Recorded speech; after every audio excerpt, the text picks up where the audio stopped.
جو اللہ سے ڈرتا ہے اللہ اس کے لیے کسی بھی تنگی سے باہر نکلنے کا راستہ بنا دیتا ہے اور اس کو وہاں سے رزق عطا فرماتا ہے جہاں سے اس نے گمان بھی نہیں کیا ہوتا۔ اسباب سیدھے ہو جاتے ہیں، کم محنت میں زیادہ وسائل پیدا ہو جاتے ہیں، آسانیاں آ جاتی ہیں۔ اور اس کے مقابل انسان جو ہے جب اللہ رب العزت کی نافرمانی میں جاتا ہے تو معاشی حالات ہی ٹھیک نہیں ہو رہے۔ اور موجودہ ہماری حالات دیکھیں، کسی نے بڑی اہم بات لکھی ہوئی تھی کہ عقیدے میں شرک اکبر کا ارتکاب کرنے والی قوم، من حیث القوم عمومی کثرت کی بات کریں، شرک اکبر کا ارتکاب کرنے والی قوم، اعمال میں ساری بدعات کا ارتکاب کرنے والی قوم، معاملات میں جھوٹ، دھوکہ دہی اور سودی لین دین کرنے والی قوم کو اللہ رب العزت سے برکتوں کی امید ہے۔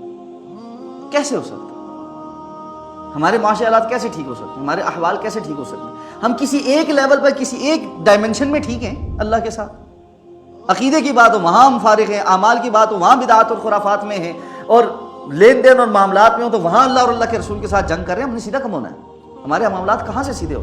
واللہ نہیں سیدھے ہو سکتے۔ یہ تین باتیں جب تک ہماری قوم اپنی ٹھیک نہیں کرتی، ایمان کے تناظر میں جب تک ہم اللہ رب العزت پر ایمان میں سے شرک نہیں نکالتے، عقیدہ توحید پر نہیں آتے، جب تک ہم اپنے اعمال میں عبادات میں اللہ کے رسول صلی اللہ علیہ وسلم کی سنتوں کو فالو نہیں کرتے اور بدعات سے منہ نہیں موڑتے واپس، اور ایک دوسرے کے ساتھ معاملات کے اندر دھوکہ دہی، فراڈ اور اللہ کے رسول کے ساتھ جنگ والا، سود والا کام نہیں چھوڑتے، ہمارے لیے خیر کے دروازے نہیں کھل سکتے۔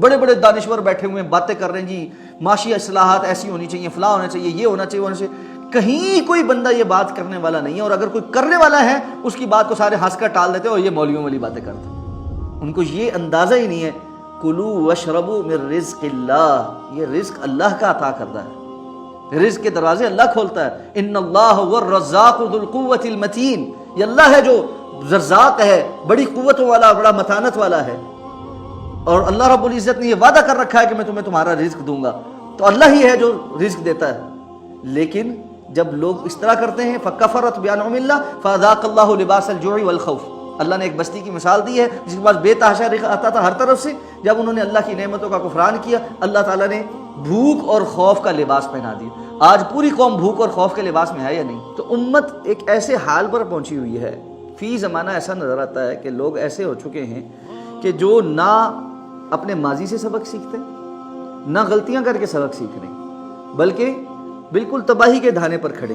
تو ایسا معلوم ہوتا ہے کہ لوگ جو ہے اس غضب کا اور اس اللہ کے عذاب کا انتظار کر رہے ہیں جس طرح سابقہ اقوام کے اوپر آیا ہے۔ وہ تو اللہ کے رسول صلی اللہ علیہ وسلم کی دعا ہے کہ ساری کی ساری امت کے اوپر اس طرح کا جو ہے نا عذاب نہیں آئے گا جو اس کو صفحہ ہستی سے مٹا دے، وگرنہ کسر کوئی نہیں چھوڑی ہوگی۔ من يتق الله يجعل له مخرجا ويرزقه من حيث لا يحتسب